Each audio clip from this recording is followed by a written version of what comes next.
The Enlightened Kitchen, brought to you by Melissa's. Luscious exotic fruits, wholesome ingredients, and gifts for every occasion.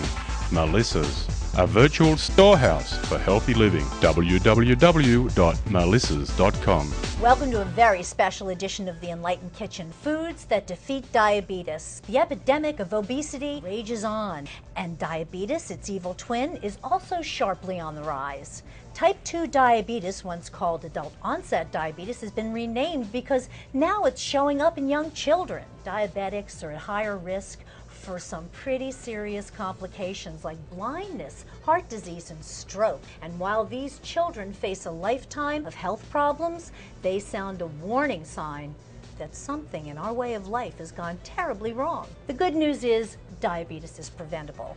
Clinical research has shown that a low-fat vegan diet can improve insulin sensitivity and reduce blood sugar levels and cholesterol levels. That's right. You can eat your way to better health in the Enlightened Kitchen. So you know what we're going to make now, Howard? I believe we're making paella. We're making paella, but we're not going to make the usual paella. I like to make it with quinoa. Ooh, I've never had a quinoa paella. Quinoa cooks in maybe 15 minutes. It's such a great high protein, very light carb. It's really good for you. It's got all the amino acids. It's an ancient grain. It's got a great history, and it's delicious. So let's get going. I'm going to use olive oil spray, and we do that to cut the fat. Obesity, fat, excess fat, it really not only clogs the arteries, it clogs the cells so that the insulin can't get in. Wow. So we're going to start by sauteing some chorizo. Ooh. Chorizo is like chorizo, which is a Spanish sausage, but it's made with soy. So it doesn't have any cholesterol, it's lower in saturated fat, and it is really tasty. You don't know the difference. It's great. It's good stuff. And it's a great choice. Listen to what Constance Marie has to say about it. Hi, VEG TV. You're a vegetarian, you're on George Lopez. Are influencing anyone there on the set?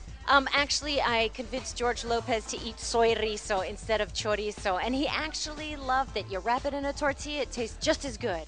Okay, well, this is chorizo, and it's going to get all dark and crumbly, and then we're going to take it out of the pan and set it aside and drop it on afterwards. It's very spicy. Can you just set this aside for me? Absolutely. All right, and now 4 cloves of garlic, lots of phytochemicals, good for your heart, and anything that's good for your heart can prevent diabetes, can even help reverse it. We have a whole onion for you. A whole onion. Do you want bell pepper? I would like some bell pepper. High in vitamin C. It's a good choice. Very tasty.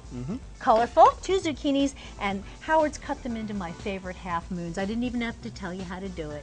And what else do we have over there, Howard? Well, Oh, what this would is you like quinoa. next? It's very high, not only in protein, but magnesium, which really helps to dilate the blood vessels, to keep them open. It's good for diabetics. Now, that quinoa had to be rinsed, right? Yes, it did. Now, there's something called saponin that's like a soapy substance. In fact, they actually make detergent out of it, and we're just going to toast it a little bit, and only for just a minute.